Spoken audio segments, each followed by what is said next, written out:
I'm all for civilizational diversity in the thoughts, but some certain things we should not be debating. We should not be debating basic human rights. We should not be debating right to freedom to speech, freedom of expression, political participation, Yeah, and yeah. suppressing those in the name of civilizational values. And that's what I think Xi Jinping is doing when he articulates this. It's an insidious undermining of liberal ideas by framing them as fundamentally Western.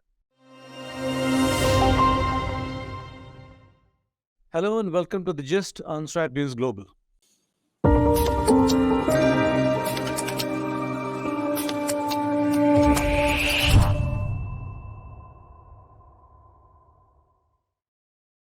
Good evening, I'm Surya Gangadharan. This evening we are looking at Xi Jinping's three instruments of policy. We're not talking of institutions like the PLA, which is, has a big, broad mandate. We're talking of ideas here, really. Three big ideas that have come out recently from the Chinese president.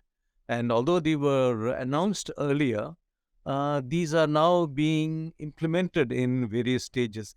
Let me give you a quick graphic just to explain what I'm talking of here.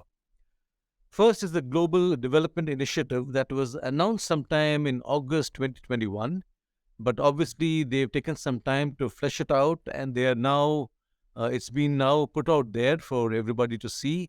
It's basically about poverty alleviation, regulating pandemics, handling pandemics, and climate change, and so on, all very non-controversial areas. Also, the Global Security Initiative. Now, this was announced in April last year.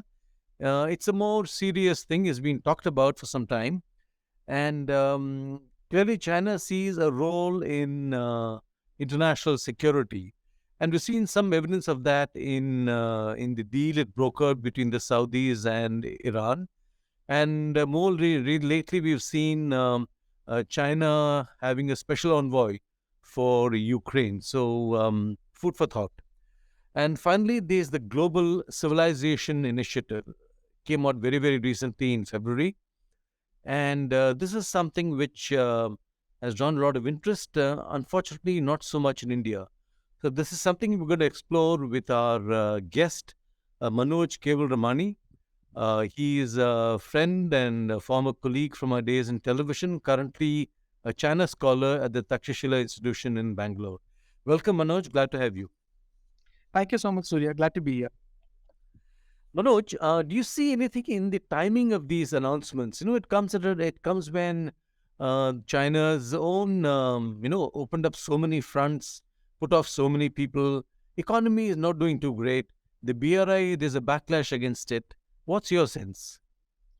Yeah, I mean, I think that this is essentially a product of the worldview that Xi Jinping has been articulating for quite a few years now. I mean, if I was to just step back and if you go through Xi Jinping's speeches and writings within Chinese media by Chinese analysts and scholars, what you will see is that the worldview that they're articulating is one where there is tremendous turbulence and change. There is a shift in the balance of power in favor of China or towards the East.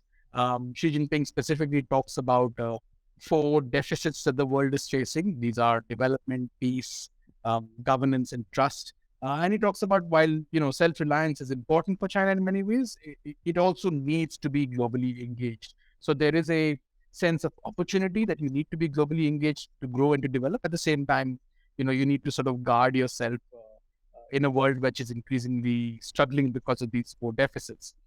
If you think of these three initiatives that you mentioned, GDI, GSI, and GCI, they directly correlate to at least three of the deficits that Xi Jinping talks about, which sort of tells you that the timing is not necessarily ad hoc or random, but it is thought through. The branding perhaps has taken much more time, but it's thought through. GDI responds to the development deficit, GSI responds to the peace deficit, and GCI, the Global Civilization Initiative, responds to the trust deficit. There is nothing so far on governance, and I'm not sure if whether we'll get another one. But these three are therefore in that context. And the answer, why are they articulated in such a way? Firstly, it's important to keep in mind that the word global is used over there. So it's not about a regional, local vision. It's about a global vision. And that's because Xi Jinping sees the world through two prisms. There is an opportunities prism, there's a threat prism. The opportunity prism is quite clear. China has greater legitimacy and capacity. The system has greater legitimacy and capacity. There is a relative weakness of the US compared to the past, and there is tremendous anxiety among middle powers who are also engaging in their own form of adventurism, trying to find their own strategic autonomy. And there is tremendous fissures and polarization in democracies around the world. There's an erosion in the idea that there are values which are universal, and that's fundamentally linked to a waning of American power. So that's your opportunity. Try and shape the kind of world that you want to shape. Your threats are the fact that the US, Beijing believes that the US is trying to implement a strategy of containment, and therefore you need to push forward to break through that. You are worried about middle powers bandwagoning in the US to counterbalance against China. Therefore, you need to provide certain propositions along with certain threats. And finally, you're worried that there could be some sort of, while democracies and universal values may be in decline or in retreat, you're worried that there could be a renewed sort of ideological conflict. And therefore, you're trying to offer some sort of an ideological worldview which is different from what, say, the US is presenting. So I locate these three initiatives within this framework of threats and opportunities that the leadership looks at the world. So let's try and flesh them out now. Global Development Initiative. On the face of it, it's a nice, non-controversial thing. A lot of people in the global south would love that. But how does this work? What's the catch? So it is in some ways, I think one of the things that we need to do when we need to look at Chinese foreign policy is that we need to look at it through a sort of run through it with a fine tooth comb rather than sort of throwing the baby out with the bathwater just because it is Chinese proposed. When you look at this GDI initiative, it was announced in September 2021 during Xi Jinping's speech at the UNGA. He linked it to the 2030 Sustainable Development Goals. At the same time, China set up what was called a Friends of GDI group at the UN. As of this time, from what we know, there are 60 countries which are partners in this, Friends of GDI group. This was much more participatory, therefore, than what BRI has been. It was not something that was designed in Beijing, where Beijing thought of the kind of projects, or Chinese companies sort of that kind of projects that they needed to carry out in terms of infrastructure. It was something where there was a collaborative conversation about what kind of development initiatives are needed in the context of sustainable development goals. So the Chinese were smart to sort of frame it within the context of the UN framework. Since then, at least what Chinese media tells us is that they've had 100 countries and international organizations as part of their dialogue partners. They've been able to hold they've been able to achieve two big outcomes. One is that following the BRICS summit last year, there was a high-level dialogue on global development that was held. India was party to that dialogue. That dialogue ended up with 32 specific deliverables. If you look at that list of those concrete actions that they want to achieve, it's it's a set of broad ideas where some part of it is actual commitments of money. So, for example, China and the FAO, South-South Cooperation Trust, is now increased to about 50 million US dollars they'll be spending that. China will be offering some 100,000 training opportunities on post-COVID economic recovery and social development. There'll be an attempt to launch an international NGO network of poverty reduction. There'll be an attempt to launch a global alliance on poverty reduction and development. So you have lots of countries, including India, on board with these ideas. And most of these ideas are fairly non-controversial. They are addressing a need within developing countries. And from Beijing's point of view, it's quite important because what it does is that it takes off some of the sharp edge of the criticism that Chinese development diplomacy or economic diplomacy is predatory, is fundamentally going to drive developing countries into debt. At the same time, it builds some of these links of, governance and soft connectivity of, addressing issues that matter to the people, on education, on healthcare. Another smart thing that they have done is that most of the projects that have been identified under GDI, and a list of projects was announced some time back, about 50 projects. If you look at that list of projects, they are, again, fairly non-controversial, linked to sustainable development goals on food security, poverty reduction, green development. A lot of them are being done by the Chinese Development Agency, SIDCA, with the Chinese Ministry of Commerce. But a lot of them are also being done in partnership with UN agencies. So UNDP, UNICEF, UN AIDS, UNIDO, uh, some in partnership with regional agencies of ASEAN countries. So you're doing this essentially to try, in my view, at least why Beijing is doing this, is to try and sort of take the hard edge of, uh, the narrative around Chinese economic diplomacy, but while also trying to address what it sees are developmental needs, because there can be, uh, you know, failures in development in other countries can lead to chaos, which can impact China's own interests. So it's a So, need to play a much more active role in the global south by doing this. yeah. So the process is more consultative compared to, say, the BRI. And the Yeah. funding is again broader, also involves multilateral institutions, and they will Yes. work with other governments, government agencies, international agencies. Yes. So if you look at the list of projects, it tells you that they are working with other government agencies and international agencies to try and execute some of these projects. So, for example, there is a pandemic response and vaccine support project under GDI, which is being done in Thailand, which is being executed by the Ministry of Public Health of Thailand. There is no Chinese agency involved in that. So, you're seeing a much more participatory effort in this. And my view is this is to try and take off some of the hard edge of the criticism that Beijing has gotten, while trying to position itself as, that a lot of BRI engagement, the criticism has been that while it's predatory and all of that, and it may not be economically viable, it doesn't necessarily benefit people directly. This is an effort to try and benefit people directly, to therefore also shape a positive narrative about China's engagement with those countries. So clearly, lessons learned from BRI. They are listening to Indeed, feedback and they are reacting. indeed. Now let's look at GSI, the Global Security Framework. Is this going to be the edge of a China-led framework to supplant the US? What's the underlying thing here? So I did a detailed study of GSI looking at, after Xi Jinping announced it at the Boa Forum in April last year, and he had just given 6 broad principles, which honestly one can't really argue with because they are absolutely anodyne. But what do they mean in practice? It was extremely unclear for the longest time. I think what we've seen is that there has been a tremendous debate within China and among Chinese diplomats, scholars, academics about what does GSI mean and how can it be implemented. What I found after looking at all of those conversations, looking at writings of Chinese diplomats around the world, is that one key component of GSI was to try and is to try and delegitimize the US's Indo-Pacific strategy and delegitimize any kind of security cooperation that countries might want to have with the US.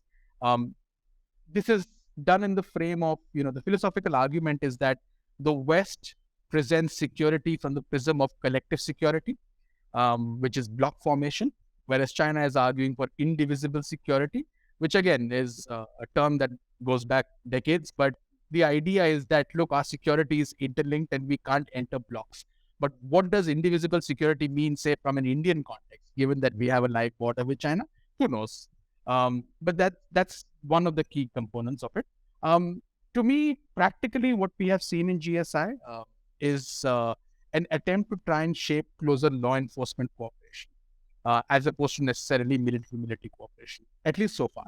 What we are likely to see in terms of military-to-military cooperation is that we're likely to see a lot more of existing engagements, whether it is drills, whether it is security investments in Africa, in East Asia, in the Middle East, to be sort of then packaged under GSI and say that this is part of GSI. But what is new is predominantly an effort to enhance law enforcement cooperation. So at the SCO summit last year, China announced some degree of training of security officials from other countries. In the GSI concept paper that was issued in March, so nearly a year after they announced the initiative, they issued a concept paper. The concept paper shed very little light on what kind of practical actions we're likely to see. But it did talk about certain number of a couple of thousand posts for training of law enforcement officials from other countries that China would provide. It also talked about, creating a GSI demonstration zone in the Lansang Mekong region.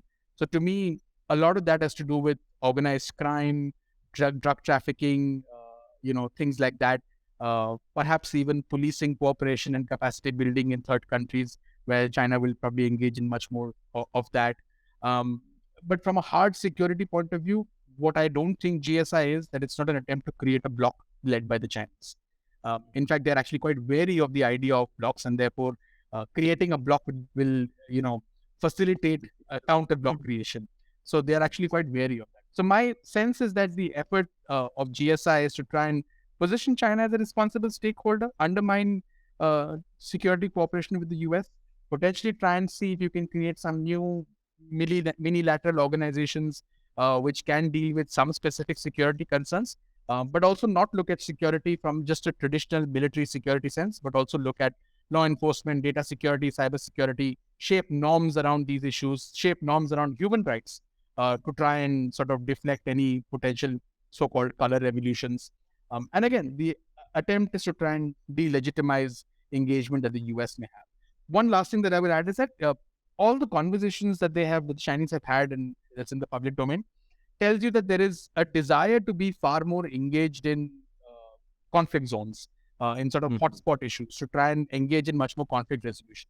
And the Chinese government did sort of tom-tom the Saudi-Iran deal as an example of the success of GSI, which is more rhetoric than substance, but it at least the articulation of GSI the way it is tells you that Beijing wants to be much more involved in addressing conflict ridden areas, and but to what capacity it's willing to bring to bear to that effect. Is it willing to underwrite security deals? I am very skeptical. Is it okay for Beijing to sort of bring parties to the table to try and see if they can secure their own, Chinese can secure their own interests? I think that's what they're doing right now. But will they be willing to underwrite deals in the Middle East or in other parts of the world? I am extremely skeptical that they will, because that requires some degree of force commitment, and I don't think Beijing is interested in doing that. Manoj, you refer to the word indivisible security. That's the principle Russia invoked to invade Ukraine. Yeah. They're also talking about that in the GSI. Yeah. So I think the argument is to essentially juxtapose that with collective security and to say that you cannot necessarily create blocks and then expect yourself to be secure. You have to realize that each of our security has to be conditional on each other feeling secure. And collective security, which is, say, NATO kind of expansion, or in the Indo-Pacific region, the US's Indo-Pacific strategy.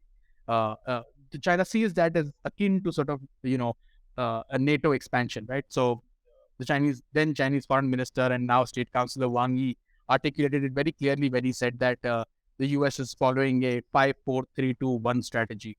5 being the Five Eyes, 4 being the Quad, 3 being AUKUS, 2 being bilateral security partnerships, and 1 being the United States. And his argument was that all this is essentially containment and it's block formation, which is currently in motion. So the argument of indivisible security is that you need to realize that your security is linked to mine, and you cannot engage in some sort of collective security group arrangements which will undermine my security, and that will not bring you the kind of security that you're seeking. But the effort of, I think the Chinese are using that in the context of trying to dissuade other countries from participating in what it sees as US-led containment. There's an argument here in India that the GSI is going to collapse the other things, and become the predominant framework or idea. Do you agree with that? See, my sense is that all of this is going to remain independent of each other. Yeah, the BRI will remain. This year we are going to see a BRI forum, right? So the BRI will remain independent, GSI will remain independent, GDI will remain independent, GCI will remain independent. But these are some of the whole, right? The whole is China's extended global engagement, and these are different ways in which it is engaging with the world. And each instrument aims to serve a different kind of purpose. As time goes on, if you read what GSI, the document says, it's the mandate is huge, but it's very vague. So you can fit in different kinds of things within that. So I don't think any of this will collapse into each other. I think it will all remain independent. These will all remain different parts of a whole strategy of trying to shape the world, in a way that supports the CCP regime, sustains ensures its continuity, and also furthers its international interests. So I think these are in that effect. I don't think any of this is going to collapse into each other, because you want some instruments which are non-controversial. Because you want to not just, if everything is the same, then countries will automatically feel much more cautious in engaging. I'll give you an example. In GDI, you have a clear group of 60 countries which are friends of GDI identified publicly. In GSI, you don't have such a list. The Chinese themselves say that some 70, 80 countries have expressed appreciation for GSI. If you read through diplomatic engagements that the Chinese have with different visiting, dignitaries, some will endorse GDI but be silent on GSI. Some will say GCI makes sense, but we have to see what it means. So countries themselves are picking and choosing these propositions that Beijing is articulating. And I think Beijing understands that. The fact that we don't have a clear program or agenda for GSI today tells you that there has been a much more cautious response to that than, say, to GDI. Right? So I think they understand the need for maintaining this diversity because you can do different things without getting it caught up in politics, right? And that's what I think their goal is also. Global Civilization Initiative. Break it down for us. So this is the most sort of esoteric one, right? This was the new one that Xi Jinping announced in March at this CCP and World Political Parties dialogue. It sort of came out of nowhere, but it makes sense, right? For the longest time, Xi Jinping has been arguing that modernization is not westernization, and China's rise has proved that. And his pushback has essentially been against this idea that there is a universal system of values which is ideal for everybody to follow, which is essentially what, say, the end of the Cold War left us with, right? The idea of end of history and the idea that liberal democracy is the norm, and of course everybody gets there in their own way, and therefore that leads to certain kinds of social values, right? Whether it's around freedom, whether it's around speech, whether it's around expression, whether it's around political participation, whether it's around development and how that trickles down. So all of that, right? And so Xi Jinping is basically saying that, hey, look, our growth and our development shows that modernization is not westernization, and it need not mean westernization. He says that, look, mankind has certain common values, which are peace, development, equity, justice, democracy, and freedom. These are our common values, but these are not universal in terms of how they are interpreted. Like, you may interpret development very differently than we may. And that interpretation is based on your civilizational experience. Likewise, you may interpret equity and justice very differently. So, for example, in the Chinese context, freedom, which is part of a core socialist value, is not interpreted as an individual value, but it is interpreted as a societal value, right? So, whereas in, say, the United States or in, say, Indian understanding predominantly, freedom is an individual value. We look at freedom as individuals as opposed to a community. In India, we have this conflict, but at least constitutionally, we look at it predominantly from an individual point of view. In China, Let me interrupt you, Manoj. How does this apply to, say, Afghanistan, which is denying education to girls? Precisely. Precisely. Or even Iran, where they're shooting women for not wearing a hijab. Precisely. So that's my argument, right? That it sounds anodyne, it sounds very straightforward, and it sounds very it doesn't sound harmful at all when you say this, that everybody has the right to interpret it based on their civilization experience. But the problem is that what Xi Jinping is doing is that he's equating liberal values with Western values, and he's essentially saying that should not be your template. You can do what you want to do, which can then legitimize all kinds of actions which are illiberal, which are regressive, based on certain civilizational ideas. So to me, what he is therefore doing is, in a very insidious way, shifting the paradigm of human progress back to some sort of civilizational template and saying you can do what you want to do. We're not bothered by it. Everything's so okay. Exactly. And he's basically juxtaposing China's engagement with the world by saying that, look, the Americans want you to behave a certain way. We don't want you to behave a certain way. We believe that we respect your individual, your civilizational right to do whatever you want to do. And we believe that civilizationally you can define democracy the way you want it. It's perfectly fine. Everybody is a democracy, provided they define themselves as that. And what are the contours of democracy? You can choose. Why should there be one framework? Now, as much as I understand and I appreciate even countries like India, where the pushback against what we see as interference in internal affairs, and that's a legitimate case to be made, that you do push back against unnecessary interference in internal affairs. It is important for us also to understand this, given that India is a democracy, India is a society which, at least I aspire for liberal growth in India, uh, liberal values in India. I see this as an insidious undermining of that progress that mankind has made in the name of, preserving civilizational diversity and ethos. I'm all for civilizational diversity in ethos, but some certain things we should not be debating. We should not be debating basic human rights. We should not be debating right to freedom to speech, freedom of expression, political participation, and suppressing those in the name of civilizational values. And that's what I think Xi Jinping is doing when he articulates this. It's an insidious undermining of liberal ideas by framing them as fundamentally Western. Nobody would look at America today and say that America is a paragon of liberalism. There are many liberal things in America, but it's deeply problematic also. And this sort of an argument emboldens some of those regressive voices, even in the West.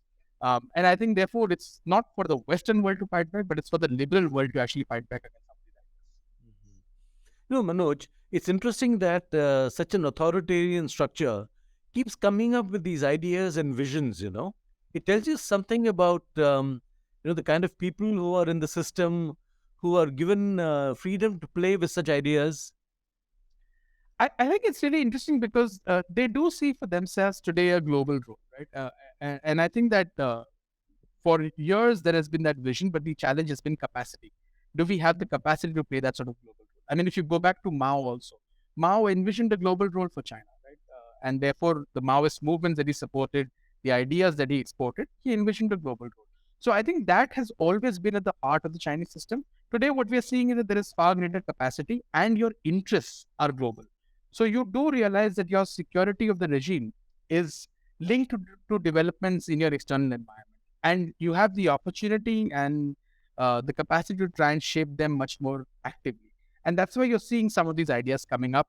To me, it's fascinating that there is that deep level thought that, norms and values externally will matter to your domestic survival. And therefore, you need to shape them. And if you look at it progressively under Xi Jinping, there has been an effort to try and do this. So, for example, human rights, right? You had the first South-South human rights dialogue in Beijing in 2017. Now, 6 years later, we have a GCI. So you're evolving these ideas and formulating them in a much more cogent manner because you're thinking through this as a threat and you're looking at opportunities that are arriving to sort of shape that. The last point that I will make is that I think Beijing is, if you look at the world from Beijing, it's quite an unstable external environment. You've got Russia in the north, which is rapidly depleting, potentially becoming unstable. You've got East Asia, where you've got confrontation flared up. You've got Central Asia, which is not necessarily the most stable in the world, and you've got Afghanistan, and you've got India. So it's not a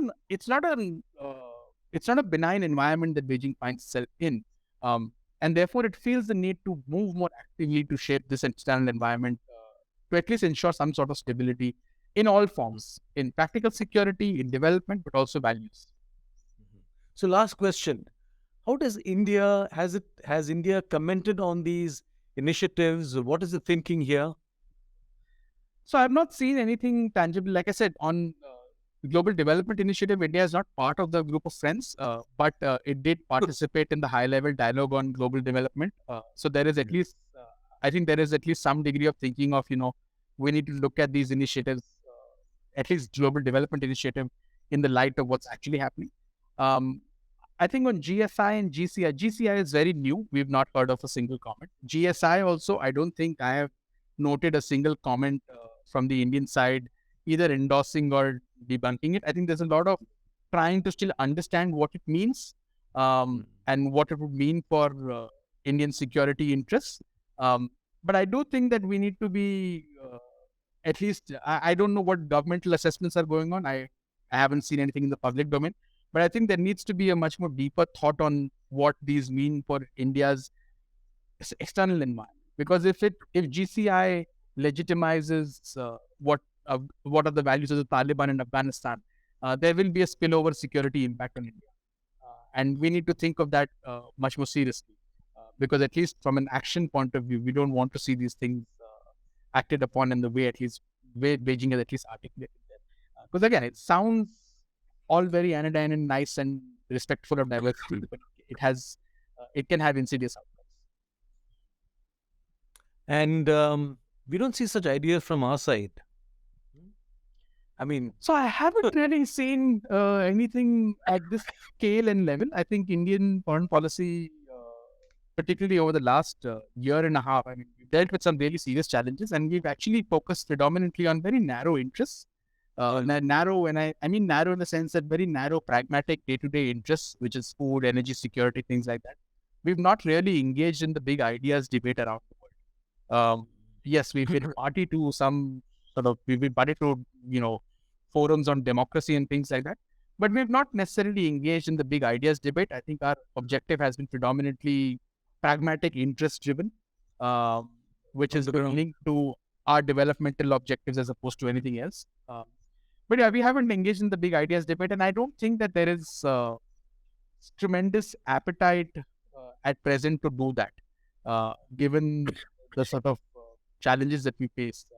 I think we understand that while the world is multipolar to some degree, this is a very lopsided multipolarity, with the US and China, being way ahead from others. And even among those two, there is a lopsided sort of hierarchy, with the US being far superior to Beijing, although Beijing having significant tools in its command.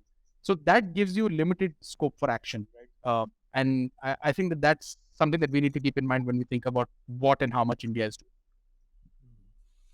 Manoj, we are completely out of time. Great perspective. Thank you very much. I presume we'll have to revisit this sometime in the future. Looking forward to that. Thank you again. Thank you so much. Thank you so much. Pleasure being here. And for those of you who joined us on this conversation, do subscribe to our YouTube channel, follow us on Twitter and other social media. Thank you and good night.